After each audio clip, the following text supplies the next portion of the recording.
ప్రధాని మోడీ తెలంగాణ పర్యటన సందర్భంగా నిర్వహించనున్న బహిరంగ సభకు భారీ ఎత్తున ఏర్పాట్లు చేస్తున్నట్లు సభ ఏర్పాట్ల ఇన్ఛార్జ్ చింతల రామచంద్రారెడ్డి తెలిపారు.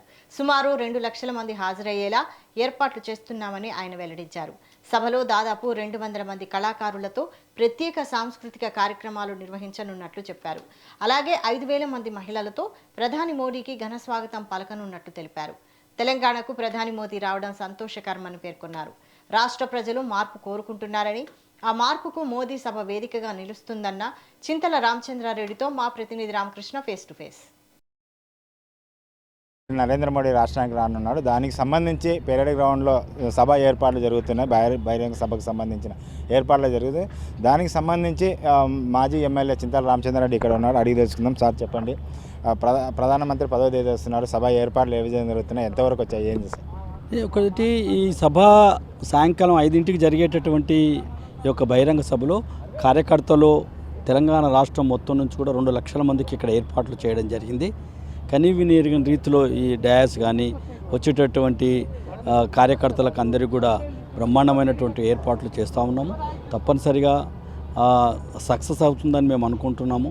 ఎందుకంటే ఆయన స్వాగతం కూడా మరి మహిళలు వారిని స్వాగతం పలకాలని చెప్పని రోడ్డు మీదకించే పెద్ద ఎత్తున ర్యాలీగా వారిని తీసుకురావాలని చెప్పని, అదే రకంగా పూనా బ్యాండ్తోని వాళ్ళకి స్వాగతం పలకాలని చెప్పని, ఒక 2,000 డప్పు కళాకారులు కూడా మహిళలు మగవాళ్ళు కూడా ఇక్కడ వారు వచ్చినప్పుడు కూడా వారికి స్వాగతం పలకాలని చెప్పని వేదిక దగ్గర ఆ రకంగా ఆలోచనతో మేము రూపకల్పన చేస్తున్నాం. వేదిక దగ్గర అంటే వేదిక దూరంలో కొద్దిగా 2 బాక్సులలో ఈ డప్పులను పెట్టాలని చెప్పని, దడువు డప్పులు అని చెప్పని అంటాం కదా, వాళ్ళది పెట్టాలని చెప్పని వాళ్ళు కూడా స్వాగతం పలుకుతారు వారి మోదీ గారికి. ఎందుకంటే మీకు తెలుసు ఎలక్షన్లో ఏ రకంగా బెంగాల్లో కానీ మిగతా చోట అస్సాంలో కానీ పాండిచేరిలో కానీ ఈ అన్ని చోట్ల కూడా భారతీయ జనతా పార్టీ గెలవడానికి ఏ రకంగా దేశం కోసం మోదీ అయితే మోదీ కోసం మనం అనేటటువంటి ఆలోచనతో ఈనాడు తెలంగాణ ప్రజలందరూ కూడా తెలంగాణలో ఉన్నటువంటి భారతీయ జనతా పార్టీ కార్యకర్తలందరూ కూడా వారిని స్వాగతం పలకాలని చెప్పని పెద్ద ఎత్తున మేము రూపకల్పన చేస్తున్నాం. మొత్తం ఎన్ని వేదికలు ఉండొచ్చు సార్? ఎంతమంది దీని మీద వేదికపై, ప్రధాన వేదికపై ఎంతమంది ఉంటారు? ప్రధాన వేదిక పైన 24 మంది ఉంటారు అనుకుంటా సుమారు. అది రాష్ట్ర పార్టీ చూసుకుంటుంది. ఎమ్మెల్యేలు, ఎంపీలు, ఎమ్మెల్సీలతో పాటు మిగతా ఆల్ ఇండియా లీడర్స్ వీళ్ళందరూ కూడా వేదిక పైన ఉంటారు. అదే రకంగా పక్కన కూడా 2 వేదికలు వేస్తున్నాం. అందులో కూడా వివిఐపీలు, మా పార్టీకి సంబంధించినటువంటి ఆఫీస్ బేరర్స్ కానీ మిగతా వాళ్ళందరూ కూడా ఈ వేదికల మీద కూర్చుంటారు. ఈ వేదిక నుంచి మా ప్రధానమంత్రి నరేంద్ర మోడీ రాష్ట్ర ప్రజలకు కానీ మీ పార్టీకి కానీ ఎలాంటి సందేశం ఇచ్చే అవకాశం చూస్తారు కదా మీరు?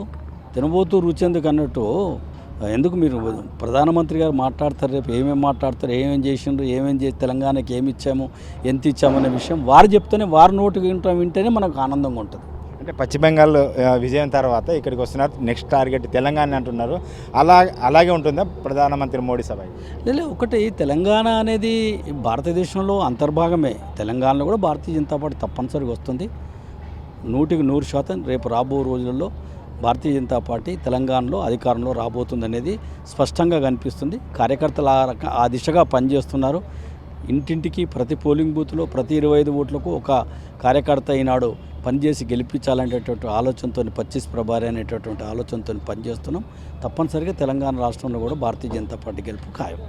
ప్రధానంగా కాంగ్రెస్ పార్టీ కానీ బీఆర్ఎస్ పార్టీ కానీ జనగణనలో బీసీ గణగణ లేకుండా ప్రధానమంత్రి వస్తున్నారు.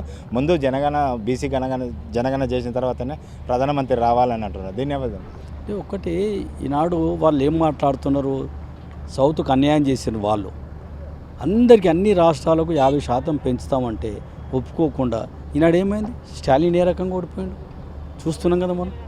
కాబట్టి ఇవి రేవంత్ రెడ్డి కూడా అదే గతి పట్టబోతుందనేది స్పష్టంగా ప్రజలు తీర్పు ఇవ్వబోతున్నారనేది తెలుస్తూనే ఉంది మనకు.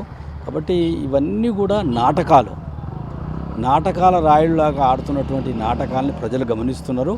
తప్పనిసరిగా వాళ్ళు ఏదైతే దీన్ని అడ్డుకోవాలని ప్రయత్నం చేసి మహిళలకు అన్యాయం చేసినారు. 281 మంది మహిళలు ఈనాడు దేశంలో ఎంపీలు ఉంటుంటారు.